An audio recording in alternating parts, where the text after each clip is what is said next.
Today, we're going to be talking about how to increase the efficiency and speed of your editing. My name is Rio and I run Market U and Dude Media House, a production and a post-production agency. And this year in 2024 at Market U, we completed over 10,000 videos. So I feel very qualified talking about how to make that process efficient and making sure that you're getting out all of your edits to your clients ASAP. Okay, let's get right into it. The first one is very simple. It is your keyboard shortcuts. Now, if you haven't already implemented these, then I would recommend doing it right away.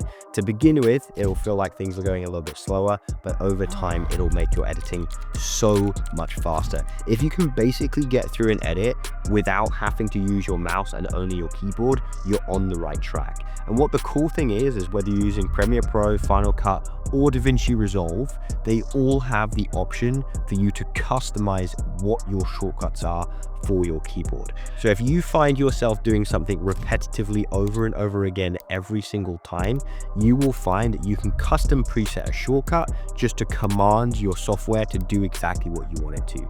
Let's say a great example that we have a lot of the time is if you're cutting up a longer form piece of content and you have lots of little cuts and you have gaps in between those cuts, you can do a ripple delete where you close the gap of all of those shortcuts and you no longer have to go through individually selecting each little gap and deleting it as you go. And that can just be a shortcut on your keyboard. You don't have to then go through and click it every time. That will save you probably about 5 minutes on a long form edit right there. Step 2 is plugins and presets. Now, these are insanely powerful. They take a bit more time to develop and you have to be a bit more of an experienced editor to do this, but the plugins and the presets are so good.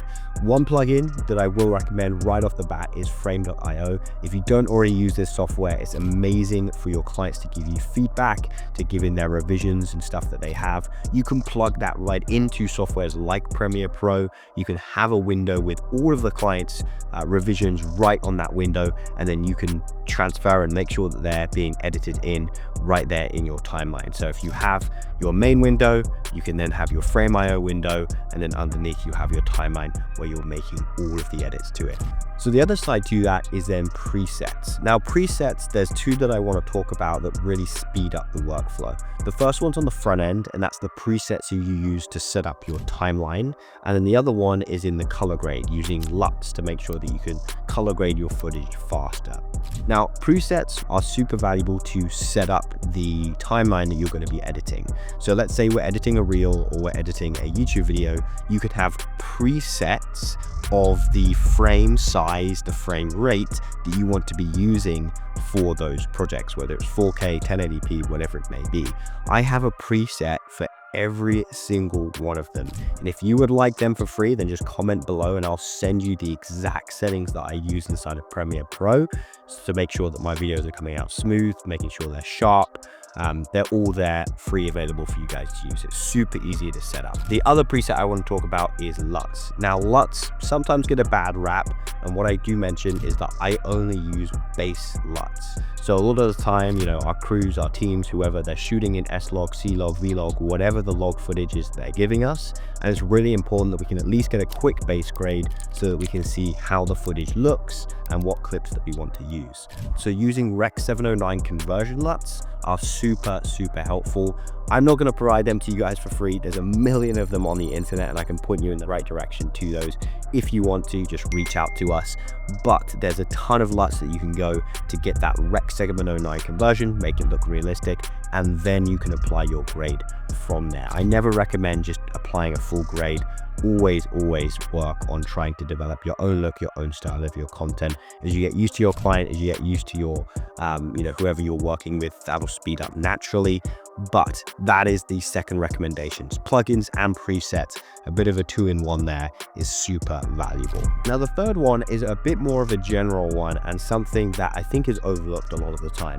That is optimizing your workflow. Optimizing your workflow means making sure that every step of the process is as short and as simple as possible. Whether that's a client reviewing your work, like I mentioned earlier, using Frame.io can really help with that, or whether that is you getting the initial raw files from the client if you're not right there with them. All of that is part of that workflow, and something at Market U that we take extremely seriously about making sure it is as simple as possible. So making sure that when you are given the files from the client, they just have to put it in one place, and then you can drag all of the stuff from there. Making sure that when you're reviewing with the client, making sure they just have one link that they go in and have a look at, review the content, let us know if they're happy with it or not, and then send it off. Okay, those sorts of things will really increase the speed of your workflow, prevent you from having to go back and forth all of the time. One part of the workflow that's also often overlooked is the pre-production. If you have a project that you're editing for and you know about it weeks in advance, then it's always best to make sure you're doing the pre-production, speaking with the client, seeing what songs you can use, seeing what sound effects you can start to implement, build out a bit of a skeleton of the timeline, and then you'll be ready to go. I just shot the Golden Globes with the Epic Drone Tours team, and we had the editor on site. I was shooting for the editor and I was delivering it to them live so that they could get to work and have the edit ready by the end of the event. We ended up doing that very successfully, but that was only because we'd spent the first half of the day before the event started running entire pre-production with all of the sound design, all of the music already set, and we were just plugging in the shots into that. That is a huge part of the workflow process that's often overlooked, and you can make a massive difference to how quickly you're able to turn around content. You know, something that would usually take just a night to turn around a little event highlight, it took us only an hour and a half to do, which is really awesome just to see how much goes into that pre-production before you get into completing a project. The final one, and probably the most obvious, is going to be just improving your skill set. As you improve as an editor, as you know where things are in your software, your workflow is going to increase in speed and efficiency. So do more volume, do as many projects as you can, continue to work through them and see what works, what doesn't. Develop presets with the different types of content, whether you're working on long form, whether you're working on short form, and that is going to help you get to that next level as a video editor. Thanks so much for watching this video. If you got some value, then let us know in the comments, give us a like, subscribe to the channel. I appreciate all of your support. I'm super excited to be back with tons of videos like this year, really taking a deep dive into what it takes to be a world-class editor here with us. We'll see you soon in the next video.